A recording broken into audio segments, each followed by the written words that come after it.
MPO کے orders جو کہ ایک ڈریکونین لیجسلیشن ہے آپ نے وہ ٹیچرز پہ اپلائی کر دیا ہے. آپ کو ڈر ہے کہ وکلا اگر جا کے ان کو چیلنج کریں گے تو آپ نے جو ابیوز آف پاور کیا ہے, جو آپ کے پاس کوئی انکریمنیٹنگ مٹیریل نہیں, تو وہ آپ کے آرڈرز کو اللیگل قرار دے دیا جائے گا. تو یہ فیئر ٹرائل کو بھی آپ وائلیٹ کر رہے ہیں. ان کو بھی کسی استاد نے اس قابل کیا ہوگا کہ یہ کوئی ایگزام پاس کر سکیں.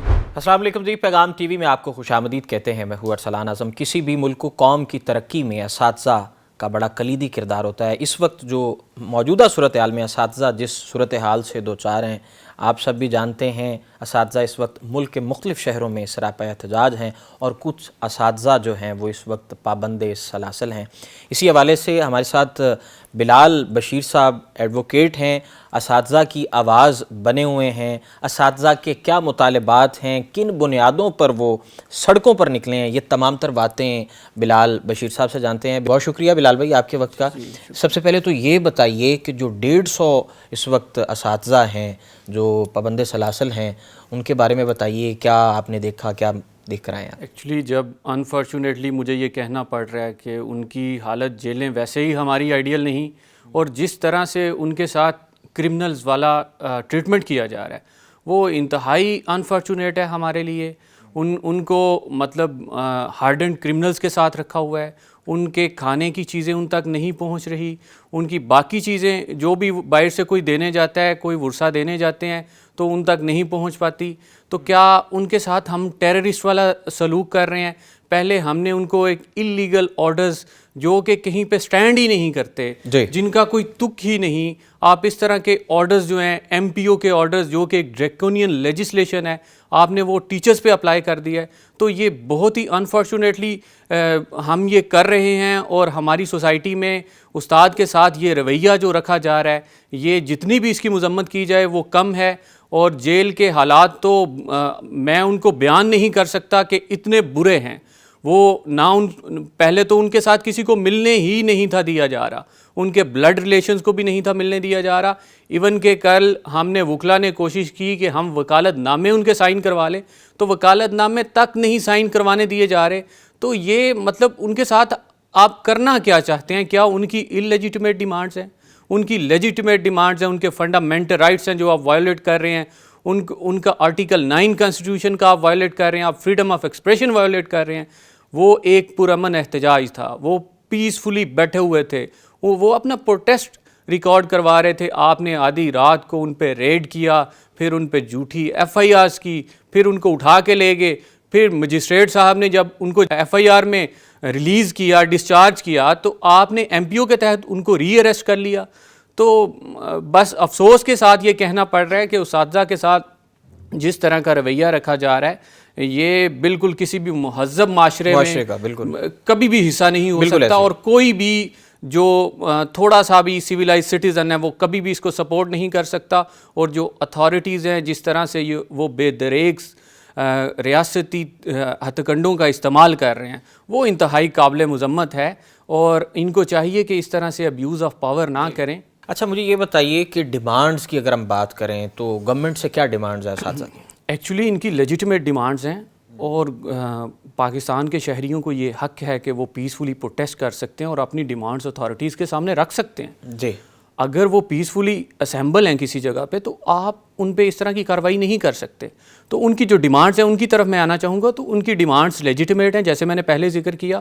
سب سے پہلی ڈیمانڈ ان کی یہ ہے کہ ان کا لیو انکیشمنٹ کا مسئلہ ہے اس کو سارٹ آؤٹ کیا جائے, اس کو سالو کیا جائے. اس کے بعد ان کی پینشن کا مسئلہ ہے.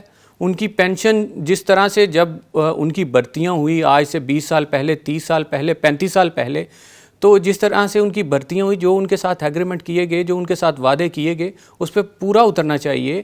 ان کی پینشن کو ختم نہیں کرنا چاہیے, ان کی پینشن میں کمی نہیں کرنی چاہیے. تو یہ مطالبہ ہے. اس کے بعد جو گورنمنٹ کے سکولز ہیں ان کی نجکاری کا مسئلہ ہے, پرائیویٹائزیشن کا مسئلہ ہے. تو یہ ایک تو یہ ہے کہ یہ استاد جو ہیں یہ صرف اپنی جنگ نہیں لڑ رہے, یہ پوری قوم کی جنگ لڑ رہے ہیں.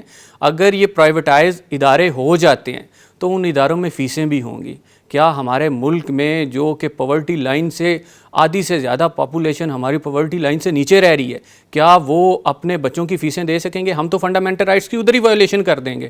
ہم نے جو رائٹ ٹو ایجوکیشن ہے وہ تو ہم وائلیٹ کر دیں گے جب ہم ان اسکولوں کو این جی اوز کے حوالے کریں گے، وہ ان کو چلائیں گے، وہ اپنی مرضی سے فیسیں رکھیں گے، وہ اپنی مرضی سے اساتذہ کی تنخواہیں رکھیں گے. تو کیا اس طرح سے یہ ملک اتنا، کیا یہ اس حساب سے ویلفیئر اور اتنی ڈیولپڈ اسٹیٹ یا ریاست ہے کہ یہ اس طرح کیا افورڈ کر سکتی ہے؟ اس طرح سے تو ہمارا لٹریسی ریٹ اور کم ہو جائے. اچھا یہ بلال بھائی بتائیے کہ آئین کیا کہتا ہے اس حوالے سے؟ بیسک جو بنیادی سہولیات میں ہم جناب پہلے ذکر کرتے ہیں ہیلتھ کا، اس کے بعد ایجوکیشن جو ہے، یہ دو چیزیں اگر این جی او کے حوالے ہم کر دیتے ہیں تو پھر وہ فیس والا جو ایک کلچر ہے وہ بھی ایک جیسے دوسرے پرائیویٹ ادارے کر رہے ہیں ویسے ہی اسی طرح وہ فیسیں چارج کریں گے، اور فری ایجوکیشن والا کانسیپٹ وہ تو ختم ہو جائے گا. جی بالکل ایسے ہی ہے. جو فنڈامنٹل رائٹس ہیں وہ بڑے کلیئر ہیں اس پہ آئین میں. تو یہ فنڈامنٹل رائٹ ہیں، آپ کی ایجوکیشن، آپ کی ہیلتھ، آپ کسی بھی سویلائز معاشرے میں یہ ریاست کی ذمہ داری ہیں، اور ریاست کو یہ ذمہ داری پوری ادا کرنی چاہیے. اگر نہیں کریں گے تو اس سے جو ہماری آنے والی جنریشنز ہیں، آنے والی ہماری جو نسلیں ہیں وہ سفر کریں گی. اور ہم جو خواب دیکھ رہے ہیں کہ شاید کچھ دہائیوں بعد ہم ایک پڑھی لکھی ریاست ہوں، ہمارے اسکینڈینیوین کنٹریز جیسے ہماری اخلاقیات ہوں، تو ہم میرے خیال سے اس سے کہیں دور رہ جائیں گے. اور فنڈامنٹل رائٹس کی جیسے آپ نے بات کی، یہ فیوچر میں تو وائلیٹ ہوں گے ہی، لیکن جو یہ فی الحال وائلیٹ ہو رہے ہیں، جو آرٹیکل 9 آپ کا وائلیٹ ہو رہا ہے، جو article 10A fair trial violate ہو رہا ہے، آپ ڈیٹینشن آرڈرز تک ان اساتذہ کے نہیں دے رہے، کیونکہ آپ کو ڈر ہے کہ وکلا اگر جا کے ان کو چیلنج کریں گے تو آپ نے جو ابیوز آف پاور کیا ہے، جو آپ کے پاس کوئی انکریمنیٹنگ مٹیریل نہیں، تو وہ آپ کے آرڈرز کو اللیگل قرار دے دیا جائے گا. تو یہ فیئر ٹرائل کو بھی آپ وائلیٹ کر رہے ہیں. اس کے بعد فریڈم آف اسمبلی ہے، فریڈم آف سپیچ ہے، لوگ اپنا اظہار رائے کر سکتے ہیں. تو اگر پیسفلی انہوں نے کیا ہے تو آپ نے ان کو جیلوں میں دھکیل دیا ہے. تو یہ تو فنڈامنٹل رائٹس تو آپ یہ سمجھیں کہ ہمارے پہلے سے ہی وائلیٹ ہمارے ہو چکے ہیں کافی حد تک، اور فیوچر میں تو وہ ابھی یہ اساتذہ تک پہنچے، یہ ہمارے گھر گھر تک پہنچے گا، ہمارے بچوں کی تعلیم اس سے افیکٹ ہوگی، اور اوورآل ہماری جو ترقی ہے وہ اس سے افیکٹ ہوگی. اچھا اسلام بھی عدل و انصاف کا حکم دیتا ہے، تو ایک جانب اساتذہ کی جہاں پر سیلریز کا کٹ لگایا جا رہا ہے، ان کی پینشن کو کٹ لگایا جا رہا ہے، تو دوسری جانب دوسرے جو سرکاری آفیسرز ہیں، کیا ان کا بھی اسی طرح برابری کی سطح پر آئین کیا کہتا ہے انصاف اور قانون کو لے کر؟ اگر ہم اسلام کی بات کریں تو حضرت عمر کا سارا پیریڈ ہم دیکھیں، ان سے اچھا کوئی ایڈمنسٹریٹر نہیں تھا، ان سے اچھا جسٹس سسٹم نہیں تھا.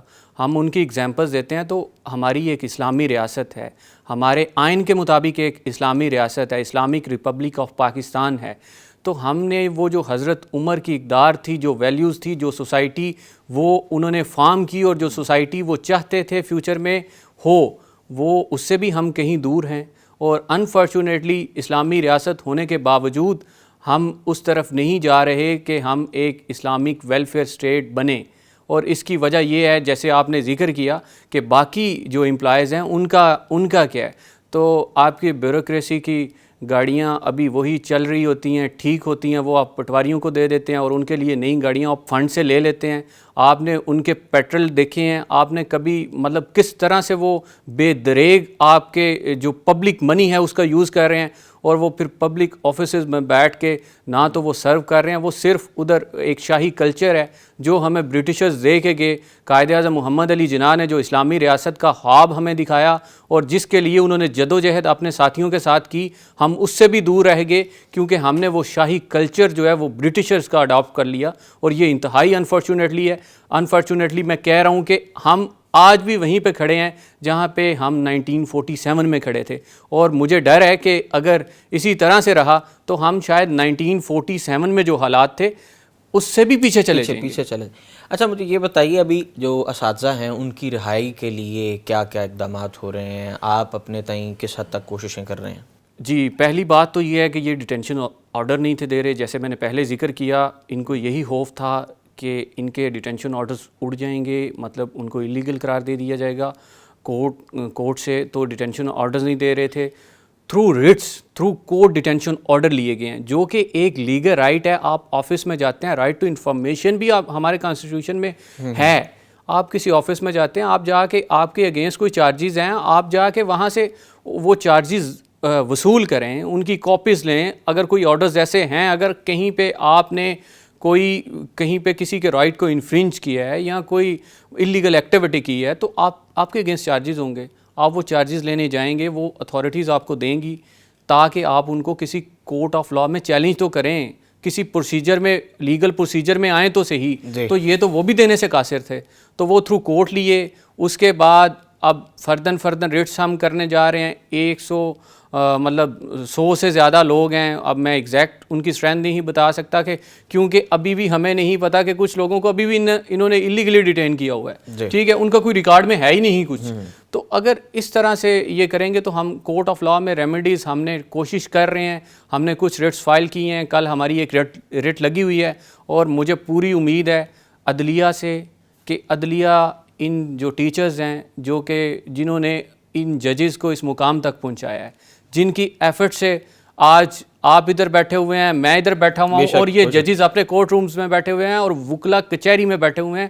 کورٹ آف لاء میں جا کے وہ پیشیاں ان کی ہو رہی ہیں. وہ ڈاکٹرز ہاسپٹلز میں بیٹھے ہوئے ہیں, اور یہ بیوروکریٹس جو ہیں جنہوں نے یہ آرڈرز کیے ہیں, اور جن یہ آرڈرز جو دبا کے بیٹھے رہے ہیں, ان کو بھی کسی استاد نے ہی پڑھایا ہوگا, اور ان کو بھی کسی استاد نے اس قابل کیا ہوگا کہ یہ کوئی ایگزام پاس کر سکیں, کوئی پروفیشنل ڈگری لے سکیں, یا کوئی بیسک ایجوکیشن لے سکیں. تو ان کو اسی کا پاس رکھ لینا چاہیے, ان کو اسی کی تھوڑی سی عزت رکھ لینی چاہیے. اور اپنے یہ ساروں کے استاد ہیں, آج سے کوئی 20 سال پہلے بھی پڑھا ہے تو شاید میں ان لوگوں سے مل کے آیا ہوں جن کی 50 سال سے زیادہ عمر ہے, جن کو ڈفرینٹ ڈیزیزز ہیں. آپ یہ سمجھیں کہ ڈائبٹیز کے پیشنٹ ہیں وہاں پہ, وہاں پہ بلڈ پریشر کے, وہاں پہ ہارٹ ڈیزیزز کے پیشنٹ ہیں.